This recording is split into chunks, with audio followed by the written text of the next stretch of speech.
Hello बच्चों, academic ज्ञान with Saurabh sir YouTube channel पर आपका फिर से हार्दिक स्वागत है। मैं सौरभ सोगरवाल। अभी बात करने वाले हैं क्लास 9 चैप्टर 4 साइंस का, जिसमें अपन मॉडल पढ़ रहे थे। एटॉमिक मॉडल अपन ने थॉमसन मॉडल पढ़ लिया, रदरफोर्ड मॉडल पढ़ लिया। लास्ट मॉडल है जिसका नाम है बेटा नील्स बोर मॉडल, ठीक है, जिसको बोर मॉडल भी कहा जाता है। अब वो पढ़ने वाले हैं, तो बिना किसी देरी के चलो स्टार्ट करते हैं।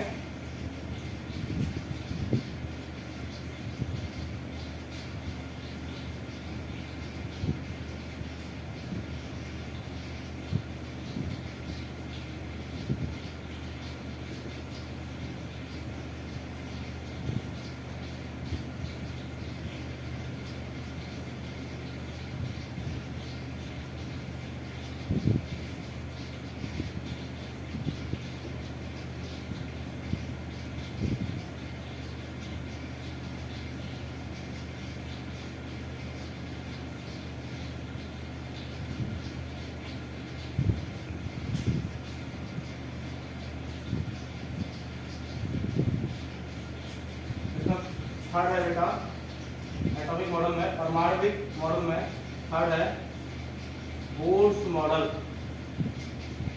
बोर्स मॉडल मतलब बोर का मॉडल।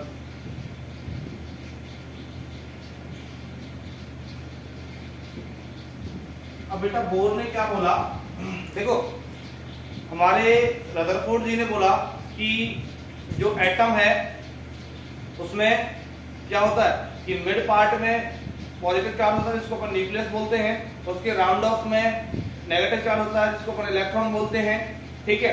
लेकिन उन्होंने एक कमी कर दी। उन्होंने बोला कि जब भी इलेक्ट्रॉन पॉजिटिव चार्ज के राउंड ऑफ में रिवॉल्विंग करता है, मतलब जब भी इलेक्ट्रॉन प्रोटॉन के चक्कर लगाता है तो उसकी एनर्जी का लॉस होता है, उसकी ऊर्जा का हानि होता है। अब ऊर्जा हानि होती है तो बेटा धीरे धीरे ऐसा होगा कि एक कंडीशन ऐसी है कि उसकी ऊर्जा बिल्कुल जीरो हो जाएगी, एनर्जी बिल्कुल जीरो हो जाएगी। और ऊर्जा जीरो होने का मतलब है कि जो नेगेटिव चार्ज है, जो इलेक्ट्रॉन है, वो प्रोटॉन से टकरा जाएगा, उसका कोलिजन हो जाएगा उस हिसाब से। और उसके साथ में जब उसका टक्कर होगा तो वो क्या है, एटम जो है अनएग्जिस्टेबल हो जाएगा, जो परमाणु है उसका अस्तित्व ही नहीं रहेगा जब प्लस और माइनस टकरा जाएगा। तो इस वजह से इस कमी को दूर करने के लिए हमारे बोर जी ने क्या बताया कि उन्होंने बोला कि एटम जो है, उस एटम में इलेक्ट्रॉन, जैसे ये प्लस चार्ज है इसको अपन न्यूक्लियस बोलते हैं। क्या बोलते हैं? न्यूक्लियस मतलब नाभिक, नाभिक बोलते हैं इसको, ठीक है। तो इसके राउंड ऑफ में इलेक्ट्रॉन रिवॉल्विंग जो करता है, इलेक्ट्रॉन जो रिवॉल्विंग करता है ई माइनस इलेक्ट्रॉन, ठीक है। इलेक्ट्रॉन जो चक्कर लगाता है, चक्रण करता है, उसके बारे में उन्होंने बताया कि इसकी एनर्जी का लॉस नहीं होता है, ठीक है। पहला उन्होंने अपना स्टेटमेंट क्या बोला अपने मॉडल में कि electron does not radiate it's energy during revolving in orbits। मतलब हिंदी में इलेक्ट्रॉन कक्ष चक्रण के दौरान, इलेक्ट्रॉन कक्ष चक्रण के दौरान ऊर्जा विकिरित नहीं करता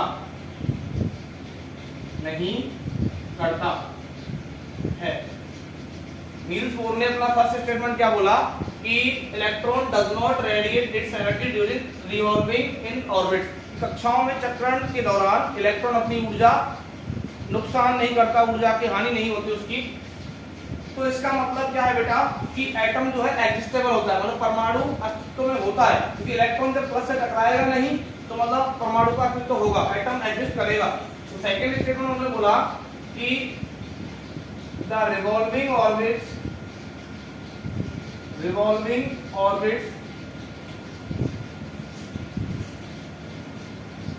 is called discrete orbit. Discrete orbit मतलब इलेक्ट्रॉन चक्रण कक्ष, इलेक्ट्रॉन चक्रण कक्ष, इलेक्ट्रॉन चक्रण कक्ष विविक्त कक्षा कहलाती हैं।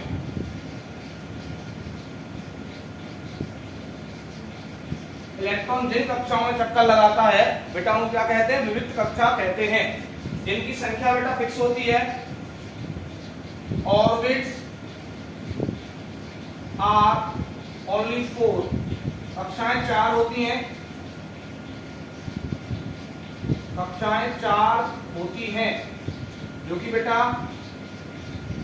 के एल एम एन होती हैं, के एल एम एन होती हैं। ठीक है, कक्षाएं नील्स बोर के अकॉर्डिंग कितनी होती है? 4 होती हैं, जिनको अपन के एल एम एन करके इंडिकेट करते हैं, संकेतित करते हैं। अब इनमें क्या बताया उन्होंने? नेक्स्ट जो इंपॉर्टेंट बात है वो ये है कि number of electron in orbits, कक्षाओं में जो इलेक्ट्रॉनों की संख्या है, are given by 2n square. मतलब नील्स बोर ने बताया कि इलेक्ट्रॉन की जो संख्या है वो 2n स्क्वायर सूत्र से दी जाती है, जिसमें बेटा k के लिए n बराबर 1 होता है, l के लिए n बराबर 2 होता है, m के लिए n बराबर 3 होता है और n के लिए n बराबर 4 होता है। ये वाली बात नील्स बोर ने बोली कि k ऑर्बिट के लिए, k कक्षा के लिए n का मान 1 होता है, l कक्षा के लिए n का मान 2 होता है, m कक्षा के लिए n का मान 3 होता है और n कक्षा के लिए n का मान 4 होता है। ये नील्स बोर ने बोला। अब इसके अकॉर्डिंग अगर अपन इलेक्ट्रॉन का नंबर निकालें तो बेटा k ऑर्बिट्स में इलेक्ट्रॉन जो आते हैं, इलेक्ट्रॉन नंबर जो आता है वो कितना आता है? देखो 2 इंटू 1 का स्क्वायर कितना होगा? 2 इंटू 1 मतलब आंसर आएगा 2। तो k ऑर्बिट में बेटा इलेक्ट्रॉन का नंबर कितना आता है? 2 आता है। ऐसे ही l के लिए निकालें तो कितना आएगा? देखो 2 इंटू 2 का स्क्वायर मतलब 4, 4 दूनी कितना होगा? 8। तो l में जो इलेक्ट्रॉन नंबर आएगा वो 8 आएगा बेटा। कितना आएगा? 8 आएगा। ऐसे ही m में कितना आएगा? 18 आएगा। ऐसे ही n में कितना आएगा? 32 आएगा। कितना आएगा? 32। तो बेटा ये इलेक्ट्रॉन का नंबर होता है।